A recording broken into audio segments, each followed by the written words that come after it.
ரூ. 1 இருந்தாலும் அத நம்ம வந்து சரியா யூஸ் பண்ணோம் அப்டின்னா, அது நாளைக்கே ரூ. 2 மாறிரும். இதுதான் காம்பவுண்டிங்கோட பவர். ஆனா ப்ராப்ளம் என்னன்னா, நம்மள்ல பல பேர் வந்து இத வந்து இக்னோர் பண்ணிர்றோம். ஸோ இன்னைக்கு நான் வந்து காம்பவுண்டிங்க ப்ராக்டிகலா எப்படி யூஸ் பண்ணலாம், பணத்த எப்படி வந்து டபுள் பண்ணலாம் அப்டின்னு சொல்லி அத பத்தி தான் பேச போறேன். Welcome to my channel. காம்பவுண்டிங்ன்னா என்ன? சிம்பிள். இன்ட்ரெஸ்ட்டுக்கு இன்ட்ரெஸ்ட் சேர்க்கிறது தான். நீங்க உங்க பணத்த வந்து பேங்க்ல சேவ் பண்றது மாதிரி இல்ல. அத நீங்க வந்து சரியான பிளேஸ்ல போடுறீங்க அப்டின்னா, அது பெருசா வளரும். இதுதான் வந்து ரிச் பீப்பிளோட ஒரு மெயின் சீக்ரெட்னே சொல்லலாம். பல பேர் சொல்லுவாங்க, "என்ட்ட நெறைய பணம் இருக்கு. பட் காம்பவுண்டிங்ல போட்டா என்ன யூஸ்?" அப்படின்ற மாதிரி கேட்பாங்க. ஃபார் எக்ஸாம்பிள், நீங்க டெய்லி ஒரு ரூ. 100 சேவ் பண்ணுங்க. 1 மாசம் ஆனதுக்கப்புறம் ரூ. 3000 ஆயிடும். அதையே நீங்க வந்து ரெக்கரிங் டெபாசிட்லயோ, இல்ல ஒரு எஸ்ஐபிலயோ போடுறீங்கன்னு வச்சுக்கோங்களேன், 10 வருஷத்துக்கு அப்புறம் அது வந்து 6,00,000க்கு மேல ஆயிடும். இதுதான் small amount plus compounding effect. காம்பவுண்டிங்க்கு மணிய விட வந்து முக்கியமானது என்ன தெரியுமா? டைம். நீங்க இன்னைக்கு வந்து ரூ. 1000 இன்வெஸ்ட் பண்ணீங்க அப்படின்னா, 10 வருஷத்துக்கு அப்புறம் அது டபுளா மாறிரும். ஆனா, நீங்க அத 5 வருஷம் தள்ளி பண்ணீங்கன்னு வச்சுக்கோங்களேன், உங்களோட குரோத் வந்து பாதியா குறையும். ஸோ, இயர்லியரா ஸ்டார்ட் பண்ணுங்க. அதுதான் ரியல் சீக்ரெட்.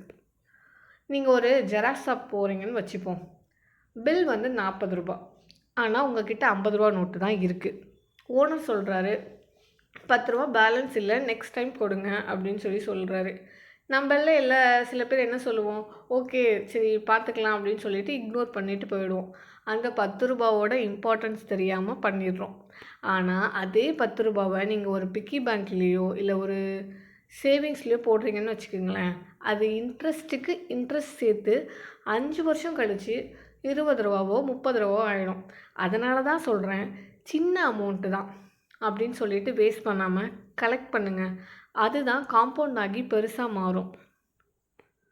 காம்பவுண்டிங் வரணும்னா, பணத்த வீட்டிலேயே வச்சுட்ருந்தோம் அப்படின்னா வேலைக்கு ஆகாது. அதுக்கு நம்ம வந்து வேலை கொடுக்கணும். சேஃபான பிளேஸ்ல வந்து போடணும்.